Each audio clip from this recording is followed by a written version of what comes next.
You're listening to short inspirations from Ralph. 10 things your child should catch you doing. Part 4. Your child should see that you have strong views and values on things that really matter. You know, I have the privilege of coaching young couples prior to them choosing to be together for the rest of their lives. And at times I encounter vagueness or even elusiveness on the issue of values or of faith they may want to embrace. So then I ask, when and if children come, what values are you going to teach them? And that question can be a game changer, because children and young people, and all of us actually, need a cause. We need a purpose, a meaning for our lives and futures.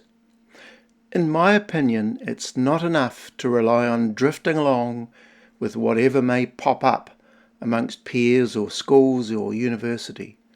It's not enough to rely on chance or money or leaving it to a kid to decide. Some believe that if you love them enough, that will be all it takes. You know the old song, love is all you need. And of course, love is critical, I'm not saying it's not. But it's not enough to steer a child into the maze of life and into an eternity with their Creator. The very best thing a parent can do for a child is to bring them up in the ways of the Lord and to position their children so that they too can meet this person called Jesus Christ. The writer of Proverbs says this in Proverbs 22:6, "Train up a child in the way he should go. When he is old, he will not depart from it." Another version says, "Dedicate your children to God and point them in the way that they should go, and the values they've learned from you will be with them for life." Please note that a child will always learn values whatever you do, even if they're poor values or negative stuff. Some people I've come across are wary of getting hitched for life, getting married, because their parents argued and shouted at each other all the time. So as I said, we are positioning our children for the future, for a relationship, their own relationship with Jesus Christ. You're also doing something else with a child. You're changing them from looking at a mirror to looking through a window. What do I mean by that? It simply means that a child learns to look outward and beyond themselves as they move through the years. And that helps enormously with a child that would think at one extreme too much of themselves, or at the other extreme not enough of themselves, inferiority complex of some sort. And so looking into a mirror is not enough to prepare a child for that world out there and for the possibilities that that kid may have into the years to come.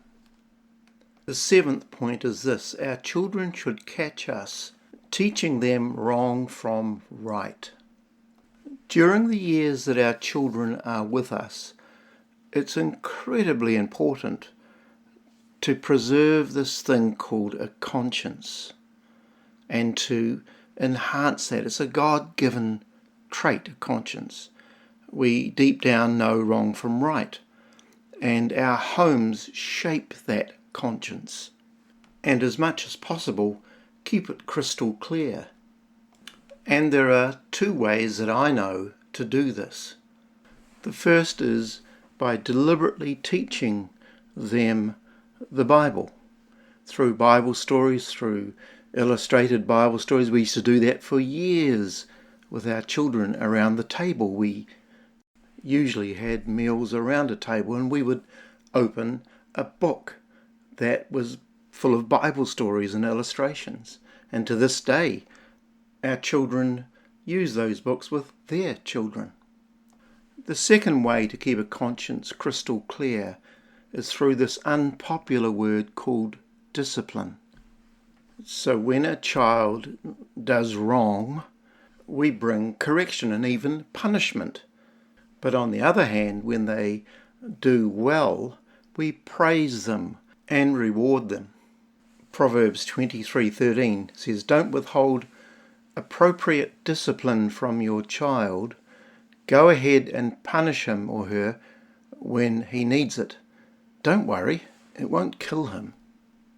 Finally, a child must know that you love them. And that's not only through physical touch and hugs, but it's also saying it to them. Keep listening for the next 3 things your child should catch you doing. God bless you today.